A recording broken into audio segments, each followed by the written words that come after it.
Всем привет! Меня зовут Ольга. Вы находитесь на канале Гуру Декор. Мы демонстрируем нанесение декоративных покрытий с возможностью заказать эти материалы из ролика с доставкой в любой город России. Ну или почти в любой город. Видео сегодня у нас для Сергея, города Зеленоград. Смотрим фото, что мы будем для клиента показывать. То есть как это нанести. Вот такое именно, либо похожее. И будем демонстрировать именно те материалы, которые уже клиентам приобретены. И мы демонстрируем нанесение именно из этих материалов. И также согласовываем цвет. А вы тоже оцените, попали мы в цвет или нет. То есть мы будем наносить кварцевый грунт, он в счете. Вот такой кварц-грунт. Это, грубо говоря, как краска с кварцевым песком. Он заколирован в светлый серый цвет. И мы вот этот кварц-грунт будем наносить с помощью валика. Очень хорошо, если у вас есть ванночка такая специальная. Мы их, как вы знаете, уже используем редко, эти ванночки. Наносим на предварительно загрунтованную стену. То есть стена оштукатуренная, может быть даже она у вас шпаклеванная, но не обязательно в данном случае. И обязательно должна быть обычная грунтовка глубокого проникновения. Если нужно, она тоже есть у нас в ассортименте. Мы можем укомплектовать для вас и грунтовку, и штукатурку декоративную, и инструменты.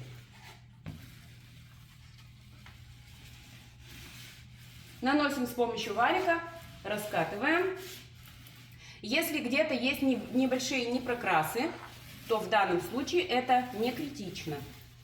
То есть может быть где-то гуще нанесено, где-то чуть пожиже. Это не так прямо критично.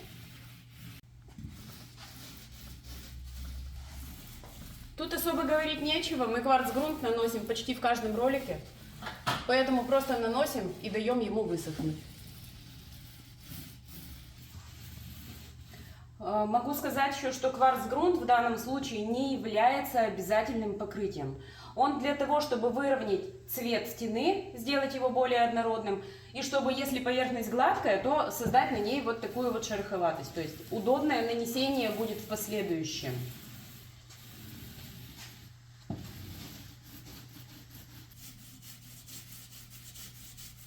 Еще спрашивают часто, почему у нас нет на сайте инструмента. Инструмент у нас в продаже есть. На сайте действительно его нет пока, потому что цены нестабильные. Инструменты импортные у нас есть, например, да, там, привозной. И вот колеблются туда-сюда цены. И позиции иногда некоторые пропадают и снова появляются. Поэтому инструмент с сайта убрали. Но инструмент в продаже есть, и мы его в индивидуальном порядке комплектуем для вас на текущую минуту. То есть, что сейчас есть по актуальной цене. Вот таким образом. Поэтому, если нужен инструмент, обращайтесь. В описании есть ссылки для связи. Оставляем сохнуть. В зависимости от влажности, время высыхания от 4 часов и выше, до суток в среднем. То есть нужно будет смотреть, рукой трогать. Если не сыро, если не холодно, то есть трогаете рукой, ощущается холод, это значит тоже еще сыровато. И цвет выравнивается, видно, где он сырой, где сухой. Ждите высыхания. Высох кварц-грунт. На первый взгляд, в камеру, я думаю, может показаться, что он белый. Он не белый. Вот белый лист, то есть это светло-серый цвет. Это кварцевый грунт. Сейчас мы по нему будем наносить декоративную штукатурку травертин. Травертин известковый, и у клиента приобретен Тициана. Травертин на натурале. Давайте вот так покажем. Вот этот травертин. У нас он есть по официальной стоимости. Официальная стоимость завода у нас. Без всяких накруток. Поэтому смело заказывайте. Помыли инструмент. Чистенький стал. Был грязный очень. И наносим ровный, тонкий слой. Максимально тонкий, насколько это позволит зерно. Травертин немного зернистый, поэтому в зерно тоненько, насколько это возможно. Тоже травертин колерован в светлый серый цвет. Именно светлый серый, не темный. Такой приятный серенький цвет. И наносим ровным слоем. Так, я очень много взяла. Давайте размажем, я думаю. Если вы будете наносить самостоятельно, я еще раз повторюсь, наносим с верхнего левого угла. Это будет удобно.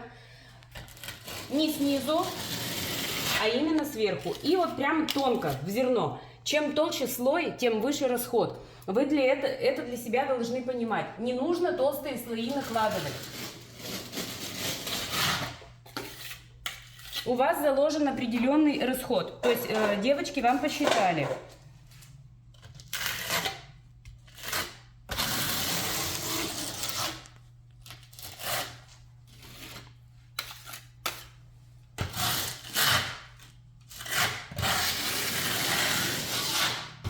Как будто вы шпаклюете.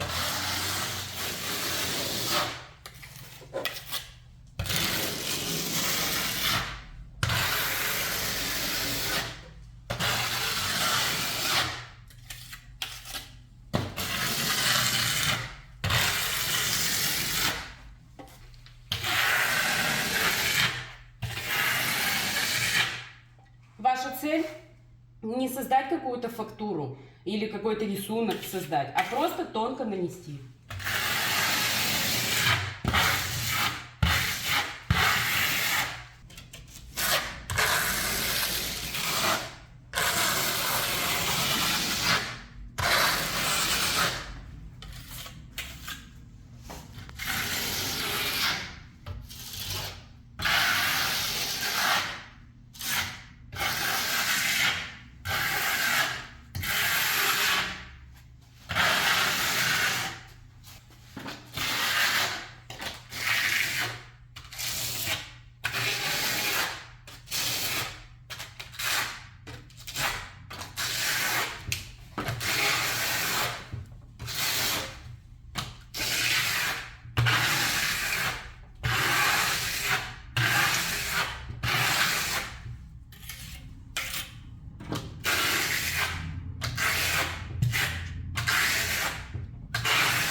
И вот этот слой можно уже оставить высохнуть, ну, на сутки.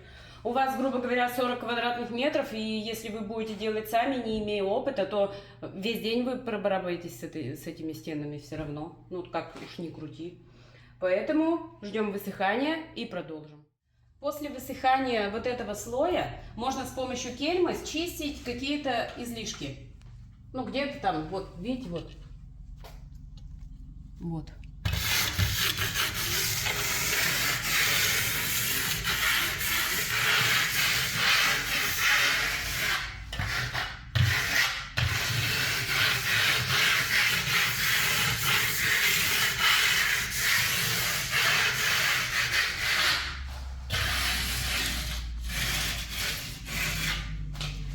Счистили. И теперь наносим еще один такой же слой, оставляя пустоты, кратеры. Наносим тоже так же тонкий.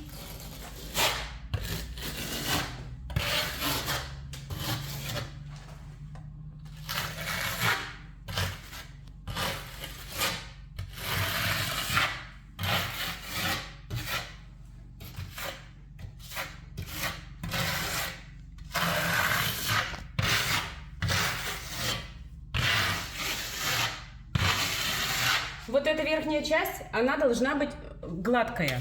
У нас должны оставаться вот такие вот пустоты. Сколько их будет, мало-много, это уже вам решать. Маленькие они будут или большие, вот эти вот кратеры.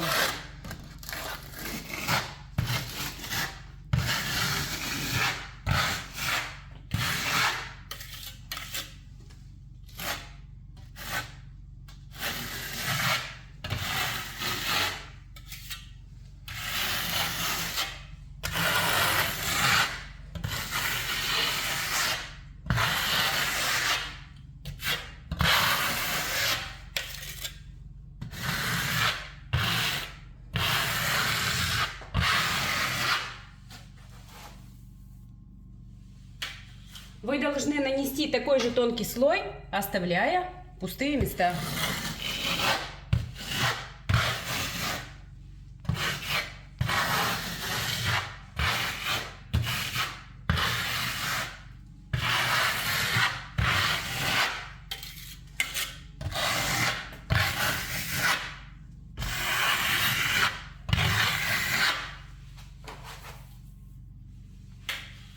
чем плюс у известковой штукатурки?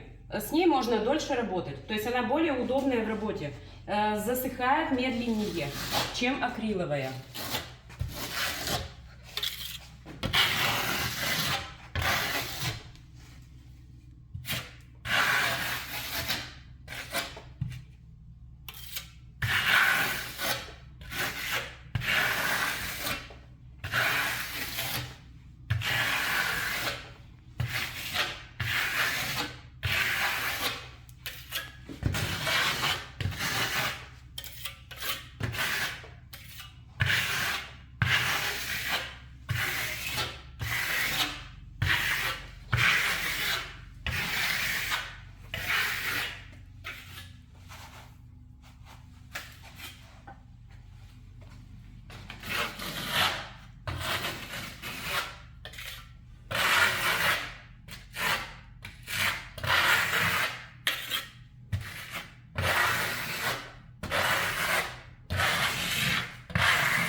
Еще на этом образце с помощью щетки выполнены такие как бы царапины. Это нужно сделать по сырому материалу, пока не высохло. Ну, можно крестообразными какими-то вот такими вот движениями. Можно, давайте вот так и сделаем, как на фото. Там, по-моему, крестообразно было, как бы не ошибиться.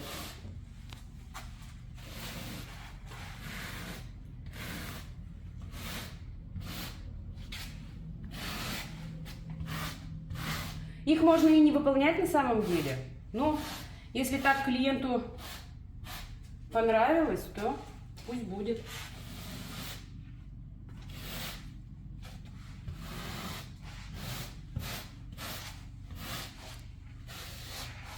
И оставим немножко сохнуть. Давайте тут еще добавим.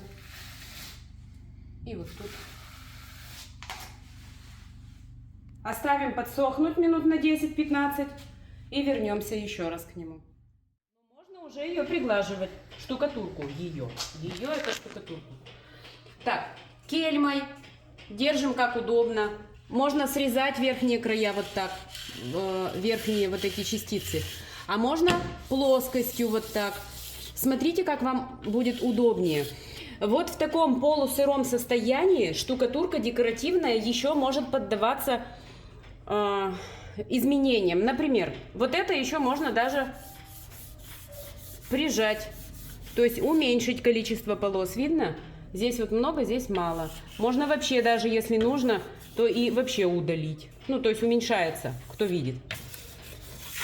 И смотрим, как удобно. То есть срезать и вот так вот кельмой. Ну, как-то так. Ну, как-то так. Мне так удобнее, я буду плоскостью. Так, если торцом, да, ну, чистить, то можно повредить немного. То есть вот раз, видите? То есть можно деформировать ее, повредить. Поэтому мне проще плоскостью кельмы.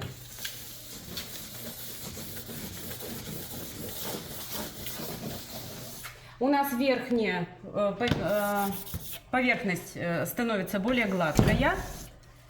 Вот, смотрим.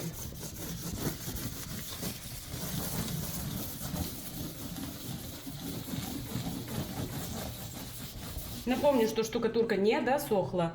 Если есть где-то ребра от кельмы, вот такие вот некрасивые частицы, то мы их приглаживаем.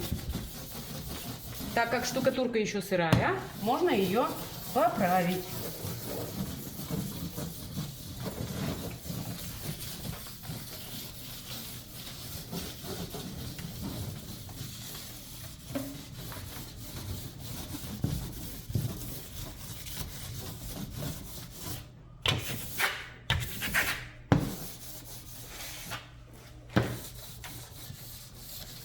И вот теперь, после того, как это все загладится, уже можно смело оставлять снова на сутки и перейти к финишному покрытию.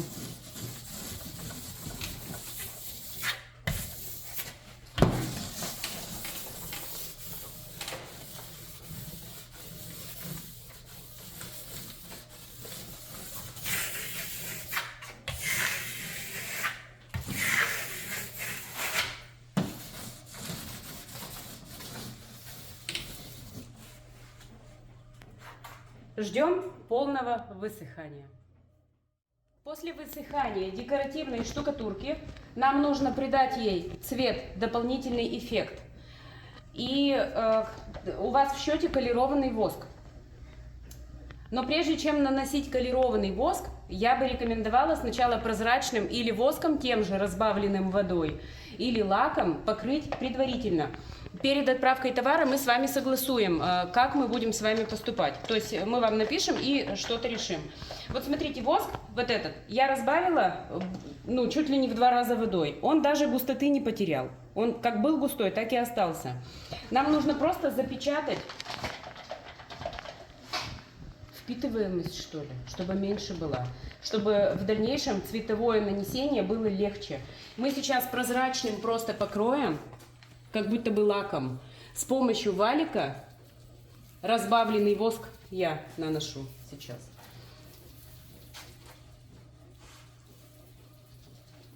Просто валиком. Но старайтесь, чтобы не оставалось стекающих капель, каких-то слишком густых нанесений или проплешин, да, чтобы очень мало нанесено. Более-менее ровно все равно должно быть покрыто.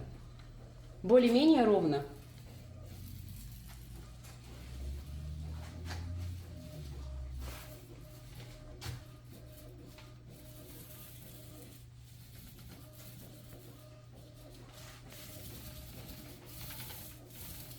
Покроем, оставим сохнуть на часик и завершим наш процесс.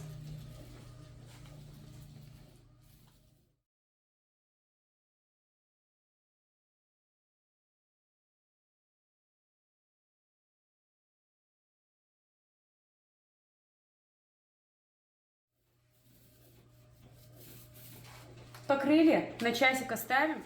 Снова высохло и снова покрываем. Теперь уже у нас колерованный воск серый.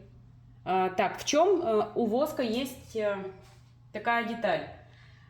Он чем гуще, тем темнее. То есть мы можем вот такой вот цвет нанести.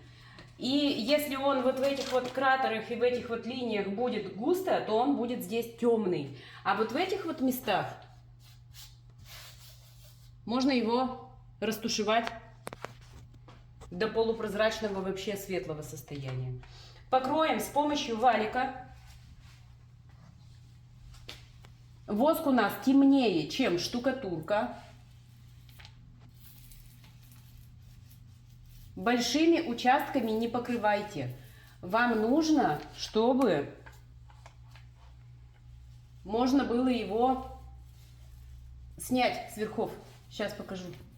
Нанесли и с помощью кельмы убираем излишки. Вот так.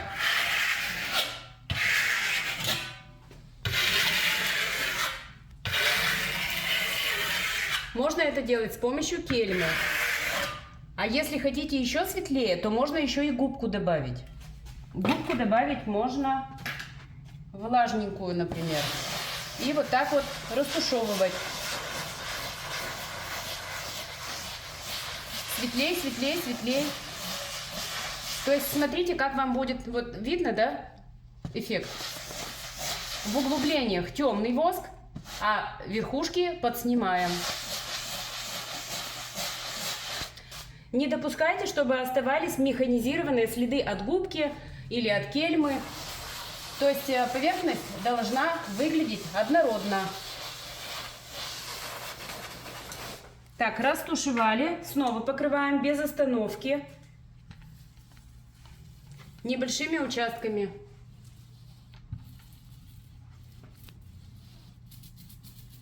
Для чего мы наносили первый слой прозрачного воска? Чтобы вот этот слой не впитывался так быстро И чтобы мы успевали как раз растушевать.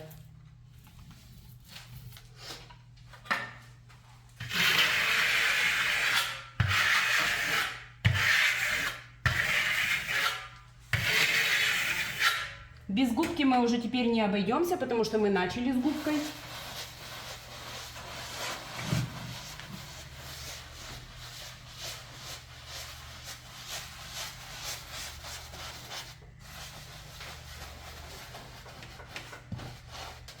Еще один момент. Воск при высыхании темнеет. То есть вы должны рассчитывать на то, что это потемнеет. Поэтому, если вы наносите самостоятельно, сделайте сначала какой-то образец для себя небольшой. Может, на куске гипсокартона или еще на каком-то участке, чтобы понимать, насколько затемнится.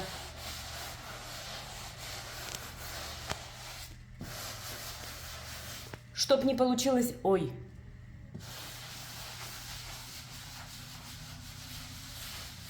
Еще также вы должны понимать, затемнить всегда можно, а высветлить сложнее, поэтому лучше делать светлее.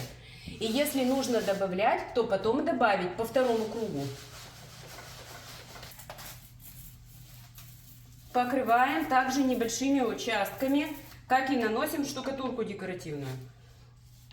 Я бы даже сказала, там не метр на метр уже участок, а 50 на 50. То есть небольшой, чтобы успеть растушевать, чтобы не было полос. Переходов таких цветовых. Если наслоение вот такое оставить, вот, оно высохнет и будет полосой. Вам нужно его успеть растушевать, пока воск не высох.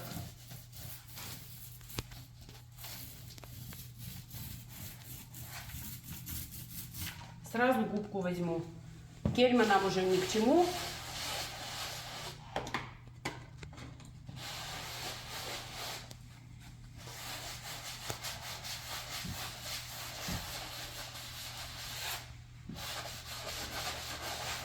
Рядом можно держать воду, чтобы губочку смочить. И где-то влажная губка, она лучше убирает излишки. Яркие пятна.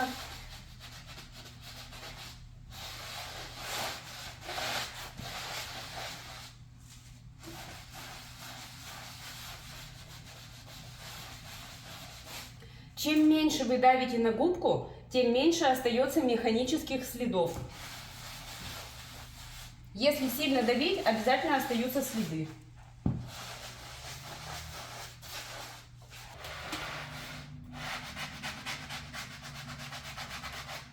Полоса осталась.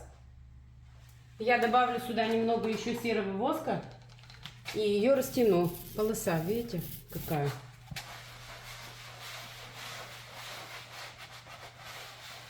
И еще, чтобы ее убрать, можно губочку смочить и подрастереть ее.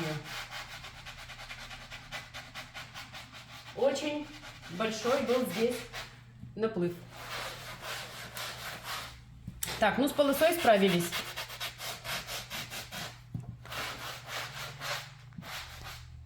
Теперь я думаю, что надо отойти и посмотреть со стороны. Одна сторона светлее, другая темнее. Значит, еще размазываем.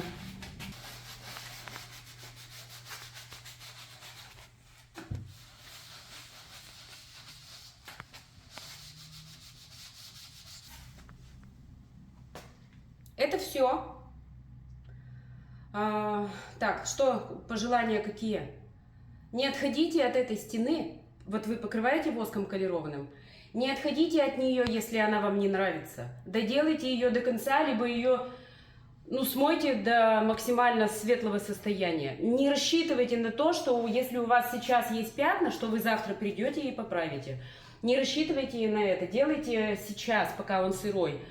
Размыть где-то там, что-то поддобавить. То есть можно это все сделать за один подход. Либо за два, но тогда первый слой должен быть максимально светлым. Максимально тонко нанесенным и размытым до невозможности.